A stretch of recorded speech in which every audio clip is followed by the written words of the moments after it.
Bonsoir à tous, bienvenue dans votre émission La Réunion, on est là. La question, on se la pose depuis un moment. Comment on va sortir du Covid? Dans quel état d'esprit on sera au soir du 30 juin? Parce que le lendemain, il y a plus de règles, il n'y aura plus de couvre-feu et on aura retrouvé un semblant de liberté. Mais est-ce qu'on y est préparé? Est-ce qu'on est vraiment bien préparé? On en parle dans Cosmo Réunionnais.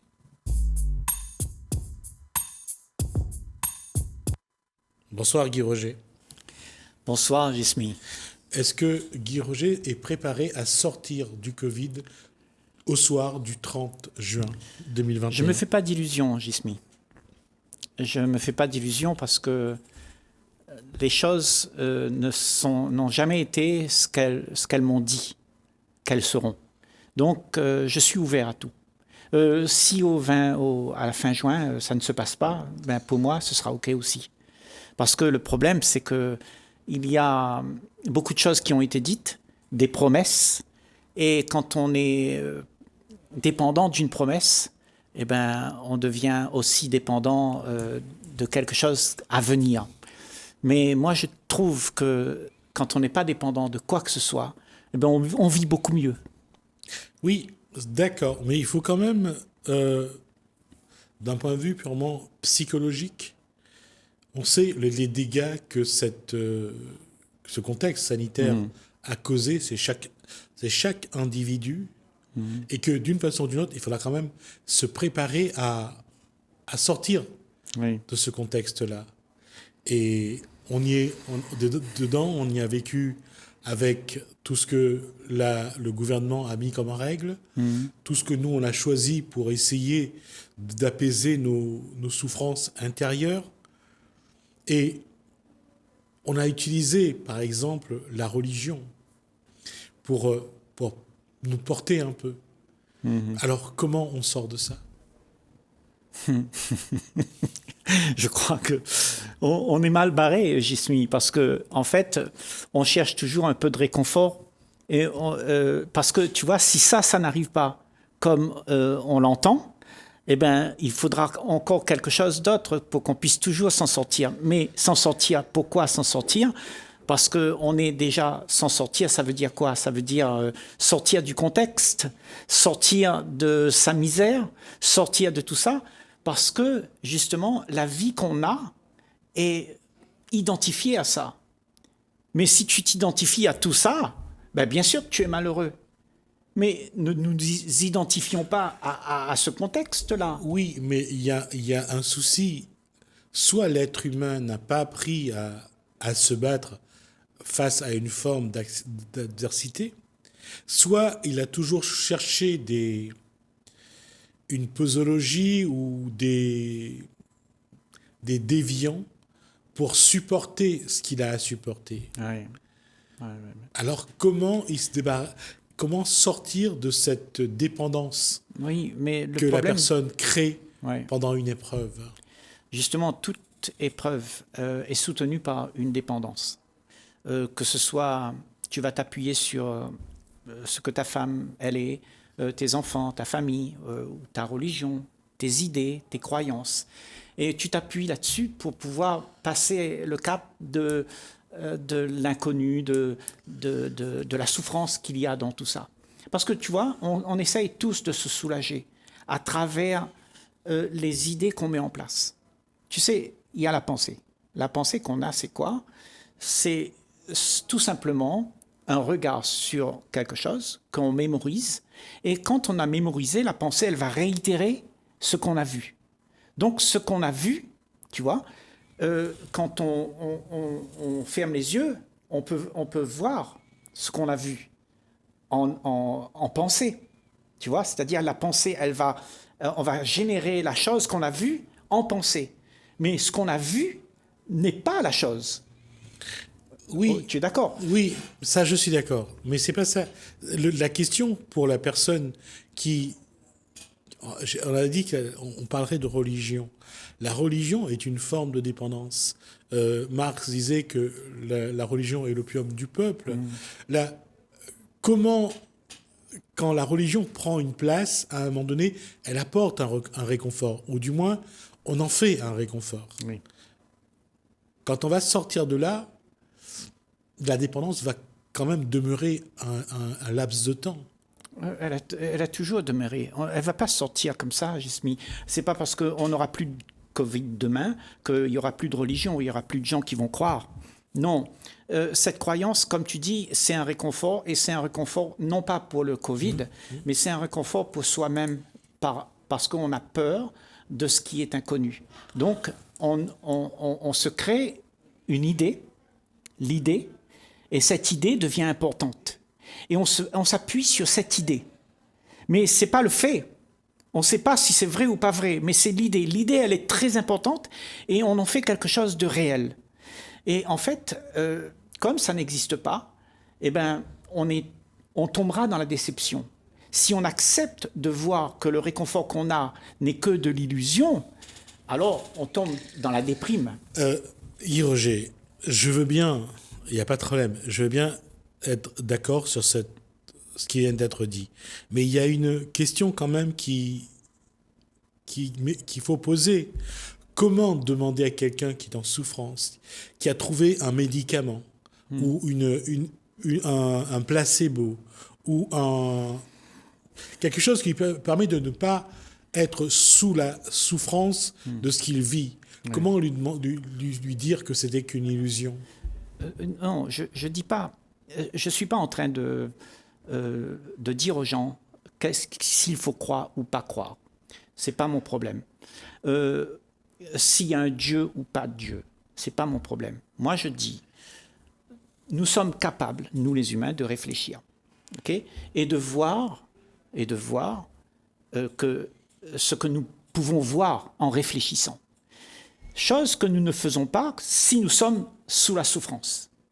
Parce que nous sommes dans la dépendance et l'esprit est trop occupé à se satisfaire pour aller réfléchir. Donc, moi, je dis, si on pouvait juste s'arrêter un peu, parce que le mode de vie que nous avons est toujours sous la pression de l'illusion, et on perpétue l'illusion tout le temps, et on ne vit pas la vie. On vit ce qu'on aimerait vivre, mais la vie, on l'a laissée de côté. Oui, c'est un petit peu comme si demain, quelqu'un décide de se rouler un pétard, Oui. Du cannabis ou du Zamal, et pendant le laps de temps que va durer l'illusion, Oui. ça l'apaise. Oui. Ça lui fait croire que, je ne sais pas s'il voit des éléphants roses, mais ça lui donne l'impression que son monde est apaisé, que lui est apaisé. Oui. Et qu'à un moment ou un autre, qu'on le veuille ou pas, il est accro à ça, il a besoin de ça. Oui. Parce que le monde dans lequel il vit est une souffrance. Oui. Alors comment faire pour que jamais il ne va aller chercher l'hallucinogène ou l'opiacé, et qu'il affronte son environnement? Ben, tout simplement en se regardant en face. Parce que si tu fuis quelque chose, il faut se te demander pourquoi tu fuis. Pourquoi on est toujours dans la dépendance? Pourquoi on a fui la chose qui est compliquée pour nous, qu'on ne comprend pas, on ignore, c'est l'inconnu. Donc on veut inventer quelque chose qui va nous soulager de voir en face ce qui se passe. Parce qu'on ne veut pas voir en face ce qui se passe. Parce que si tu vois en face ce qui se passe, alors toute l'illusion que tu as, ben, tu n'as plus besoin. Et c'est ça qu'on ne veut pas. On veut garder la taf, tu vois. J'allais dire la sensation. Oui, on veut garder tout ça. Et c'est pour ça que l'homme a une grande difficulté à changer. Parce qu'il ne veut pas voir l'illusion. Il veut voir, parce que l'illusion lui apporte tellement plein de plaisir, qui lui réconforte. J'allais dire de bonnes sensations. De bonnes sensations, du bien-être, je dirais même. Okay? Et ce bien-être, eh ben, fait que nous sommes habitués, les humains, à vivre dans ce bien-être. Mais tu vois, ce bien-être, il est très, très fragile dans notre société. Il suffit d'une seule petite raflure sur la peinture que tu vois que ce qu'il y a derrière la peinture. Tu vois?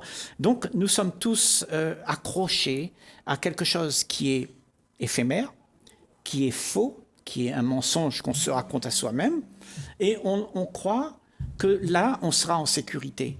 Mais cette sécurité, elle n'existe pas quelque part, puisque tu es en train de te leurrer. Alors, oui, mais la question est la même. Comment il peut se rendre compte qu'il est en train de se leurrer? comment se rendre compte? Eh bien, quand tu te rends compte... Alors qu'il ne cesse de créer son univers artificiel. Son univers artificiel lui montrera, parce qu'il va souffrir. La souffrance, ce n'est pas en dehors de l'illusion, c'est parce qu'il a créé cet univers artificiel qui crée la souffrance. La souffrance, elle vient de là.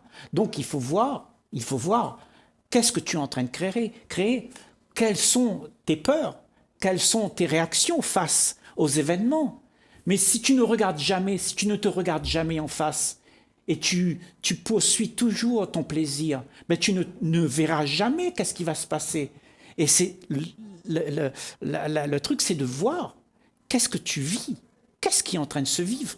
Mais tu as peur de regarder comment tu es, qui est en train de vivre, tout ce qui se meut en soi. Tu vois, la peur, l'angoisse, oui. On ne veut pas regarder ça. D'où je reviens à ma question, Guy Roger, c'est, bien sûr, c'est tout à fait évident ce que dit Guy Roger, mais la question, c'est s'il prend ces hallucinogènes, s'il prend tous ces médicaments ou ces produits pour créer son paradis artificiel, c'est parce qu'il ne veut pas vivre dans la réalité. Oui. Comment lui faire prendre conscience que déjà, il faut d'abord qu'il touche du doigt cette réalité-là? Ben, tout simplement, moi, je pense que c'est quelque chose qui va arriver tôt ou tard dans notre vie. Il n'y a personne qui viendra te sauver de ça. Oui. Il n'y a personne qui viendra te faire comprendre. Tu dis, c'est comme ça, c'est comme ça. Il n'y a pas de méthode. Il n'y a pas personne qui a la solution pour toi. Tu vois? Parce que tu es là-dedans, tu t'es mis là-dedans, et il faut que tu t'en sortes toi-même. Et il faut que tu apprennes à t'en sortir toi-même. Il n'y a personne sur la planète Terre qui viendra te sauver. Même pas le Dieu que tu penses qui pourra te réconforter. Il n'y a personne. Nous sommes nous-mêmes nos propres ennemis. Ce que nous avons en tête, ce que nous faisons de nos vies, c'est nous-mêmes qui le faisons. Et il faut se poser la question, pourquoi nous le faisons? Et tôt ou tard, cette question, elle va venir pour toi. Parce qu'au bout d'un moment, tu vas tellement souffrir dans ce monde artificiel parce que tu n'es pas vrai. Parce que tu souffres de ne pas être vrai. Tu souffres déjà d'être isolé de tout l'ensemble. Parce que tu t'es isolé à ton petit monde. Et dans ton petit monde, tu essayes de te défendre, tu essayes de mettre des barrières. Et personne ne vient te toucher là-dedans. Mais au bout d'un moment, tu es tellement seul, tu es tellement vide. Il n'y a rien, la vie n'a aucun sens. Donc il faudra que tu penses. Et je crois que la vie elle-même nous apprend à tous, tout un chacun, à ce qu'il y a quelque chose au-delà de tout ça. Mais tu vois, on en parle là maintenant. Et c'est une bonne chose. Et on devrait tous en parler de ces choses-là pour pouvoir s'élever dans cette conscience, de voir les leurres qu'on a. Parce que ce n'est pas de voir un but, de voir la vérité, de voir ce qui est beau qui compte. Mais c'est de voir ce qui nous empêche de voir ce qui est beau. C'est là, depuis tout à l'heure, je reviens là-dessus, c'est la capacité de l'individu à avoir cette, j'allais dire, de prendre conscience de ce qu'il doit faire, de prendre conscience de revenir à cette réalité-là, alors qu'il fuit cette réalité-là. Oui. Et quand tu fuis cette réalité-là, eh ben, plus tu fuis, plus la conscience va venir te titiller. Parce que tu vois, tu ne peux pas fuir la vie. On n'a pas le choix quelque part. Non, il y a une réalité, ça c'est vrai. Et effectivement, Guy Roger a raison de dire que lorsque la vie nous met face à un problème, si on l'évite aujourd'hui, il sera là demain. On nous resserre les plats. Bien sûr. Ça c'est vrai. Et effectivement, là-dessus, Guy Roger a raison. Et combien de temps on pourra supporter de toujours refaire toujours les mêmes choses, répéter? Ce serait monotone, non? Oui. Et c'est monotone. Tu regardes la société aujourd'hui, on répète tout le temps les mêmes choses. parce qu'on n'a pas compris, donc on répète, et on veut toujours les mêmes Même choses. si on a compris, on répète. Bien sûr. Parce que, justement, on croit, il y a une croyance, il y a cette illusion qui te fait croire qu'il y a quand même quelque chose à gagner. Mais il n'y a rien à gagner. La vie, ce n'est pas un but. La vie ne te propose rien. C'est à toi de rentrer dans la vie et d'être vivant. Autrement, ça ne sert à rien de vivre aussi. Mais encore une fois, je reviens à cette question depuis le départ, c'est comment on arrive à conscientiser quelqu'un qui n'est pas sur le bon chemin, il n'a pas choisi la bonne stratégie. Alors dis-lui déjà d'écouter cette émission, par exemple. Il n'y a pas de mal à se faire du bien. Oui, non. Et puis de réaliser que autour de lui, il y a tout ce monde qui est dans l'illusion. Et de voir que tout ça ne concorde pas avec ce qu'il voudrait. Parce que ce qu'on veut vraiment, chacun d'entre nous, quand tu te réveilles, Gismi, le matin, tu n'es pas en train de prévoir pour être une journée malheureuse. Non. Personne. Hein? Donc, qu'est-ce qui fait que la journée devient un peu floue, un peu ombragée? C'est parce que ce que tu fais t'emmène dans des directions où tu ne veux pas. Donc, tu fais des choses que tu ne veux pas, mais tu les fais quand même. Parce que tu crois qu'il y a dans ce quelque chose que tu vois là, il y a quelque chose qui miroite un peu de bonheur. Mais ce n'est qu'une illusion. Tu vois? Et donc, nous sommes tous à la poursuite de cette illusion-là. Et ça, ce n'est pas un problème, Gismi, ce n'est pas un problème. On en a tous une religion, on a tous des croyances, on a tous ça. Mais le problème, c'est de ne pas voir qu'on est embarqué par tout un schéma de pensée qui nous fait croire qu'il y a quelque chose au bout. Quelle serait la bonne posture pour sortir de ce contexte sanitaire? Qu'est-ce qu'il faut se dire le 30 au soir? On se dit, voilà, c'est fini, en tout cas on espère. Demain, j'entre de nouveau dans quelque chose que j'ai connu, qui m'a peut-être fait du bien aussi. Comment est-ce que je dois aborder? Je crois qu'on doit tous regarder la vie de manière neuve, jamais comme avant. Parce que quand tu... Alors ça, c'est la question. Jamais comme avant. Oui. Et surtout, est-ce qu'il faut dire aux gens de ne pas essayer de retrouver cette vie d'avant, justement? Bien sûr, parce que, comme je disais au tout début de l'émission, il y a dans la pensée, dans ce qu'on voit, c'est mémoriser. Si on mémorise un moment de joie, qu'est-ce que la pensée va faire? Tu vas partir, il n'y aura plus de joie. Okay? Mais tu vas partir, la joie, elle est restée dans ta tête. Et tu vas le ressasser. Ce ressassement de ce que tu as vécu, ça s'appelle la pensée. Ce sont des pensées qui se réitèrent. Et elles projettent ça dans ta perception. Et c'est ce que tu poursuis. Tu poursuis ça. Et tu trouves jamais, puisque c'est du vent. La joie, elle est au moment où tu vis l'instant qui émerge. Et ça, tu ne peux pas le fabriquer. Tu ne peux pas le fabriquer pour le faire revenir. Elle est tout le temps neuve. Donc, moi, je dis, restons dans le neuf, ne créons rien du passé, acceptons de vivre ce qu'il y a, comme ce sera. Et si ce n'est pas comme on aime, il faut le vivre quand même, okay? Et ne pas se dire que je voudrais ça. Parce que quand tu veux ça, alors il y a déception. Et déception crée beaucoup de problèmes dans nos vies. Comment faire pour que l'acceptation soit quelque chose de simple à mettre en place? C'est simple, l'acceptation. Une fois que tu as accepté, il n'y a plus d'illusion. Oui, mais c'est ça le problème. C'est que on voit bien que les gens ne sont pas là-dedans. Oui. Pas forcément dans l'acceptation. Oui, c'est ça. Mais comment faire pour accepter? Quand on n'a jamais accepté que les choses sont autrement que ce qu'on aime, comment accepter? Il faut savoir déjà que quand tu n'acceptes pas, tu es dans la résistance.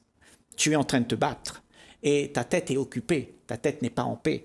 Et tu es toujours frustré, tu es toujours en train de combattre. Et quand tu combats comme ça, la vie devient quelque chose, un enfer, ça s'appelle l'enfer, Jismi. Et nous aimons cet enfer, il me semble.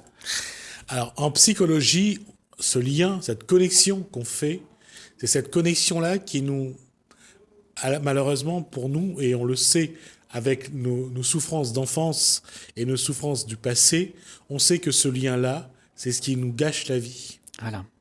Parce qu'on est attaché à quelque chose qui nous fait souffrir. Ouais. Parce qu'on revient sur le passé. Et on continue à vivre dans le passé surtout. On ressasse tout ce qui était beau, tout ce qu'on a, beau ou pas beau, on ressasse. Et ça nous donne des émotions. Et au moment où on a l'émotion, on réagit. Et on réagit soit avec la colère, soit avec la joie.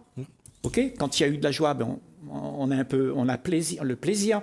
Mais quand on vit, on ressasse que mon père m'a frappé pendant tout le temps que tout ça, c'est la pensée inconsciemment, elle revient.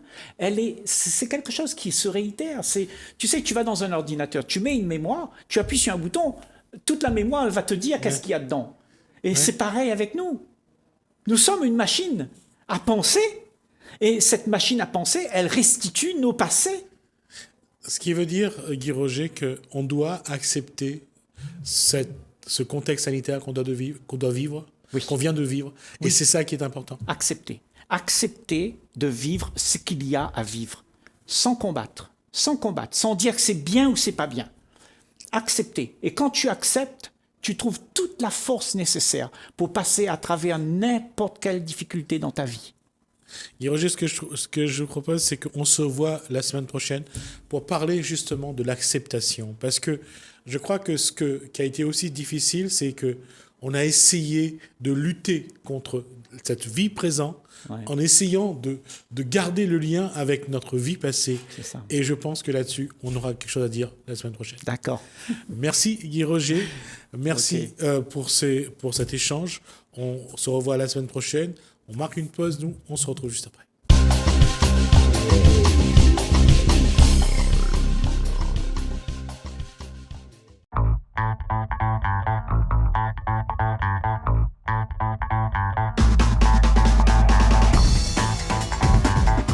Alors, cette formation s'est très bien déroulée. Donc, c'est une deuxième formation qui a lieu sur des ateliers chantiers d'insertion. Le public qui ne connaissait pas ce que c'était que la permaculture, s'y sont intéressés à 200%. Ils ont appris comment planter, ils ont appris comment lutter contre les ravageurs, comment prendre soin de la terre, comment prendre soin des êtres vivants, en fait, et de soigner les plantes et les cultures de façon naturelle. Qu'est-ce qui est plus facile? C'est d'apprendre à des agriculteurs à faire de la permaculture ou à un public qui ne connaît pas grand-chose de l'agriculture, mais qui découvre la permaculture? Aujourd'hui, les agriculteurs, il faut savoir qu'ils sont en demande de solutions naturelles. Donc, il y en a plein qui veulent se reconvertir, donc qui veulent passer du conventionnel en bio ou en raisonné, voilà, ou en agriculture raisonnée. Il faut savoir que la demande en bio, elle est supérieure à l'offre au jour d'aujourd'hui, donc il y a un vrai besoin et de vrais besoins de formation aussi. Donc, on accompagne les agriculteurs aujourd'hui sur ces formations. Prochainement, il va y avoir une formation avec l'association APLS, donc de Sillaos, les producteurs des lentilles de Sillaos en agroécologie. Et c'est une première pour nous, donc formation financée par Vivea. Et on espère pouvoir former d'autres agriculteurs sur l'île et les accompagner sur leur exploitation à trouver des solutions pour ne plus utiliser de produits, de pesticides et commencer à planter, à prendre soin de la terre et à planter naturellement. Comment s'est déroulée cette formation? Parfaite. On va dire, les stagiaires étaient impliqués, ils ont appris des choses, ils étaient intéressés, ils étaient studieux. On n'a pas eu de soucis de discipline, donc au départ ils étaient hésitants puisque ce site n'était pas en permaculture mais était en bio à la base. Et pour eux ça a été un changement dans les pratiques, mais ce qui a été bien c'est qu'ils ont pu eux-mêmes conclure les résultats en fait en permaculture qu'ils ont obtenus et voir la différence. Donc c'est eux qui ont constaté la différence entre l'agriculture biologique et les bienfaits de la permaculture et la productivité qu'ils pouvaient en dégager. Il y avait une envie d'apprendre en tout cas. Il y avait une envie d'apprendre, ils étaient motivés, ils étaient studieux, ils ont eu de bonnes notes aux évaluations, donc ça montre bien qu'ils ont écouté, qu'ils ont enregistré et c'est une réussite pour nous en fait, on les remercie. Et qu'ils ont envie de s'en sortir. Et qu'ils ont envie de s'en sortir, donc d'ailleurs parmi, on va accompagner certains donc, sur des projets d'installation.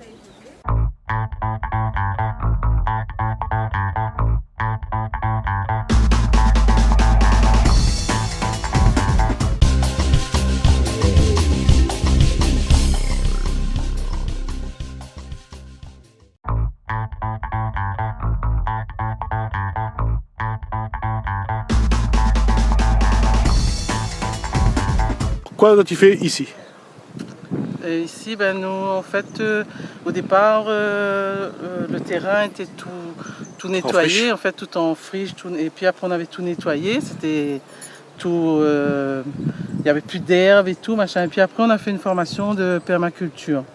C'est-à-dire qu'on nous a appris qu'il fallait laisser la nature, c'est-à-dire des herbes pousser normalement, comme dans avant, en fait. Et donc depuis, on a laissé la nature faire et puis on a commencé à planter de la pomme de terre, les brinjelles, la salade et puis laisser les herbes autour et seulement supprimer les herbes qui gênaient.